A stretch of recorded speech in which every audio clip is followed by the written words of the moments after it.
জলপাইগুড়ির বানারহাটের একটা খবর জানাই আপনাদের। সেখানে রমরমিয়ে চলছে অবৈধ ট্রাক পার্কিং। চামুরচি ফাঁড়ির কাছে বেআইনি কারবার, একের পর এক বেআইনি পার্কিং এ রীতিমতো দাদাগিরি। স্থায়ী শেড তৈরি করে ফেলা হয়েছে এবং ট্রাক থেকে টাকা আদায় করা হচ্ছে। ট্রাক পিছু 100 থেকে 200 টাকা আদায় চলছে। কথা বলবো রকি আমাদের প্রতিনিধির সঙ্গে।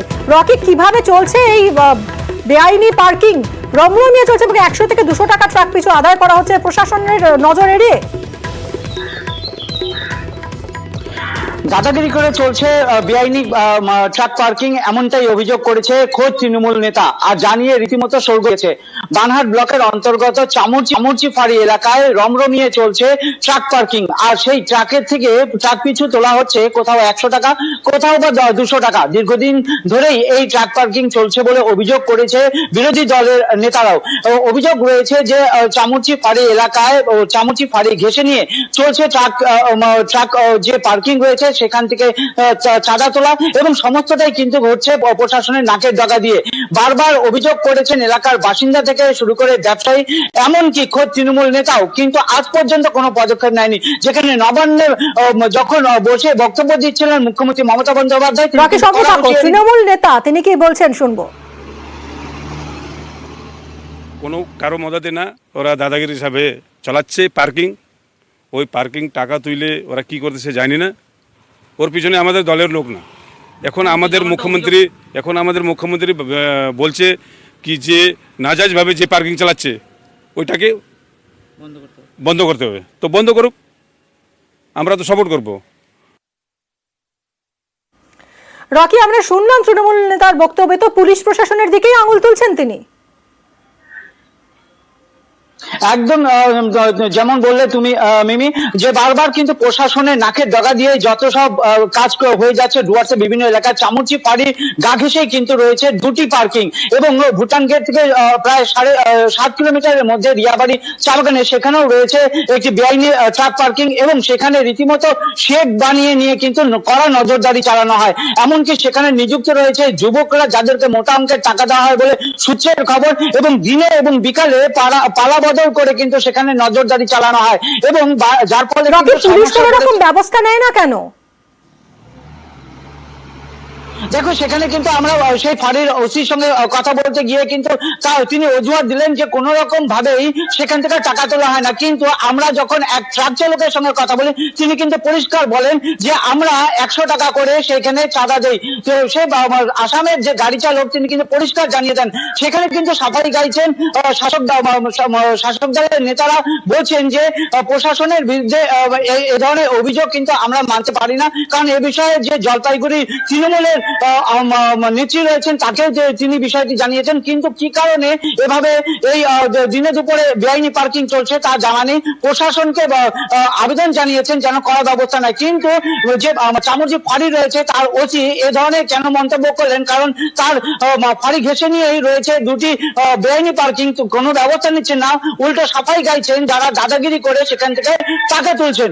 এখন আমরা একবার শুনবো যে তৃণমূল নেতা তিনি তো পুলিশের দিকে অভিযোগের আঙুল তুলছেন, পুলিশ প্রশাসনের কি বক্তব্য? এটার জন্য বিলারও সাহেব ও অন্যান্য মানে আমাদের বিডিও সাহেবও মানে ইনকোয়ারি করতেছে। তো যেহেতু এখানে অন্য কোনো পার্কিং নাই, গভর্নমেন্ট পার্কিং, আচ্ছা, এখানে আমরা গভর্নমেন্ট ভেহিকলটা মানে এখানে অনেক গাড়িগুলো আছে, তো যদি আমরা ওই মানে রাস্তার মতো তো রাখতে পারবো না, জ্যাম হয়ে যাবে। তো এই মুহূর্তে এটা করা হয়েছে কি ওই যেটা পার্কিং আছে ওখানে মানে গাড়ি ওখানে ঢুকছে, কিন্তু কোনো টাকা পয়সা মানে তোলা হচ্ছে না, এমনি ফ্রি অফ কস্ট ওটা চলতেছে যতক্ষণ ওটা কোনো একটা ডিসিশন না নেই। পার্কিংটা যার ওনার আছে জমিদার ওরাই চলাচ্ছে। ওসি দাবি করছেন কোনো টাকা পয়সা নেওয়া হয় না, কিন্তু ট্রাক চালকরা তারা কি বলছেন শুনুন। বাংলাদেশ কোথায় পার্কিং ছিল? এই কি পার্কিং? চামুরচি পার্কিং এ, গাড়ির পাশে। কত করে নেয় পার্কিং? পার্কিং 100 টাকা। 100 টাকা করে তোলা আপনি দিয়েছেন? এইটা কত দিনের জন্য যাচ্ছে? ওগুলো তো আমি জানি না, আমি তো আসামের, আমি তো নতুন আইছি। টাকা দিলেন? একটাই 100 টাকা। হ্যাঁ। আর খুব স্বাভাবিকভাবেই এই ঘটনাকে ইস্যু করে শাসক দলকে মিথছে বিজেপি। কাটমানির স্বাদ বড়ই স্বাদ, তাই মাননীয়ার নির্দেশিকার পরেও বেআইনি পার্কিং এখনো বন্ধ হয়নি। বানারহাট ব্লকের চামুরচি জিপি এলাকায়। সেখানে ৩-৪টি বেআইনি পার্কিং চলছে, অথচ মাননীয়ার নির্দেশিকা প্রশাসন থেকে শুরু করে শাসক দলের নেতাদের কানে এখনো পর্যন্ত পৌঁছায়নি। তাই আমরা ভারতীয় জনতা পার্টির পক্ষ থেকে বলতে চাই, তাই এখনো বেআইনিভাবে রমরমিয়ে চলছে পার্কিং। গতকাল আমরা আপনাদের যে খবর দেখিয়েছিলাম, কাউন্সিলরের যুব নেতা তৃণমূলেরই তাদের বিবাদ তোলাবাজির বিরুদ্ধে প্রতিবাদ করায় কাউন্সিলরের রোষের মুখে পড়েছিলেন যুব নেতা। এই ভিডিও ভাইরাল হয়েছিল এবং এই ঘটনায় এবার ধৃত ৩ তৃণমূল কাউন্সিলরের চর যুব নেতাকে বটতলা থানায় আলাদা আলাদা এফআইআর দায়ের হয়েছে। অভিযোগের ভিত্তিতে দুপক্ষের ৩ জনকে গ্রেফতার করা হয়েছে। অমিতের সঙ্গে কথা বলবো। অমিত, এরা কারা যাদেরকে গ্রেফতার করা হলো?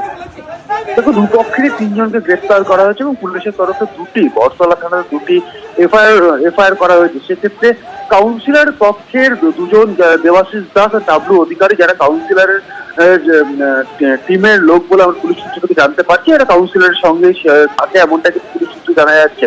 সেক্ষেত্রে দেবাশিস এবং ডাব্লু গতকালের ঘটনায় যে হাতাহাতি ঘটনা ঘটেছিল সেই ঘটনার সময় তারা ছিলেন এমনটা পুলিশ তরফে জানানো হচ্ছে। অন্যদিকে কাউন্সিলরের তরফে তার হাজবেন্ড এবং তাকে হেনস্থা করার যে অভিযোগ করা হয়েছিল, কাউন্সিলরের তরফে যে অভিযোগ, তার ভিত্তিতে কেদারের সহযোগী সন্তোষ সিং ওরফে চিকু, তাকে গ্রেপ্তার করা হয়েছে। 2টো এফআইআর হয়েছে। দুপক্ষেরই অভিযোগ রয়েছে পুলিশের কাছে যে একে অপরকে মারধর করেছে, ধাক্কাধাক্কি করেছে। সেক্ষেত্রে 2টো এফআইআর হয়েছে এবং 2টো এফআইআর এর ভিত্তিতে দুপক্ষের মোট 3 জনকে গ্রেপ্তার করা হয়েছে এবং ধৃতদের ক্যান্সেল করে পেশ করা হবে পুলিশের তরফে। ধন্যবাদ অমিত।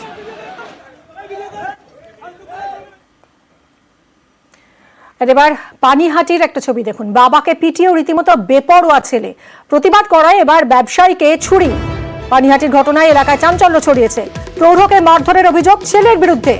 প্রতিবাদ করে রিতেশ দাস নামে এক ব্যক্তি প্রতিবাদ করে এবং প্রতিবাদ করায় তাকে মারধর অভিযুক্তের।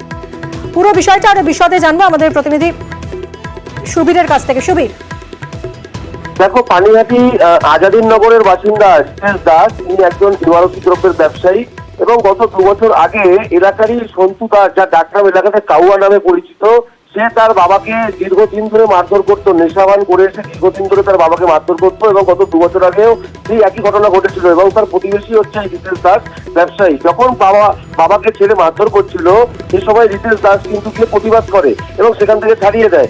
তারপরে সেই 2 বছর ধরে কিন্তু এই ক্ষোভ তৈরি হয়েছিল এই সন্তু দাস, তার ডাকনাম কাউয়া, তার কিন্তু ক্ষোভ হয়েছিল এই ব্যবসায়ীর ওপর। এবং গতকাল যখন রাত্রিবেলা এই ব্যবসায়ীটার দোকানে বসেছিলেন, তখন সন্তু দাস সেখানে যায় এবং সে কিন্তু প্রথমে তার গলা লক্ষ্য করে কিন্তু ছুরির কোপ দেয়। তখন সে তখন সরিয়ে দেয় এবং সেই কোপটা গিয়ে পড়ে তার কানে। এবং এরপরে কিন্তু এলাকার মানুষজন ছুটে আসে এবং এসে কিন্তু সেই অভিযুক্ত যুবককে ধরে ফেলে এবং তারপর আশঙ্কাজনক অবস্থায় তাকে নিয়ে যাওয়া হয় পানিহাটি হাসপাতালে। সেখানে চিকিৎসা করা হচ্ছে এবং এখন সেখানে ভর্তি রয়েছে। এবং তাকে যখন এলাকার মানুষজন ধরে ফেলে, তারপরে সন্তু দাস এখন কোথায়?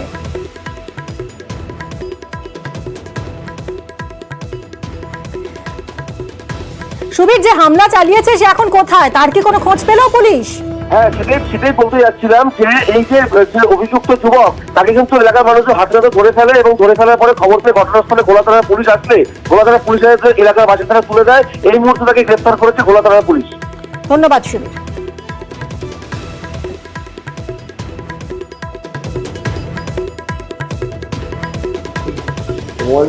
ও কি করে দোকানে ঢুকে হাতের মধ্যে একটা চাকু ছিল, মুখ করে যখন দোকানে ঢুকেছে আর পেছন দিয়ে বুঝতে পারছি হাতের কিছু একটা আছে। ও ঢুকে গিয়ে ফট করে চাকুটা, এবার আমার হাতে মোবাইলটা দেখছিলাম আমি, ও চাকুটা চালিয়ে আমার গলার দিকে, হ্যাঁ গলার দিকে, হ্যাঁ গলার দিকে চলে গেছে। আমার হাতটা যেরকম ছিল, ওর হাতটা আমার হাতটা জোরে লেগেছে আর কি।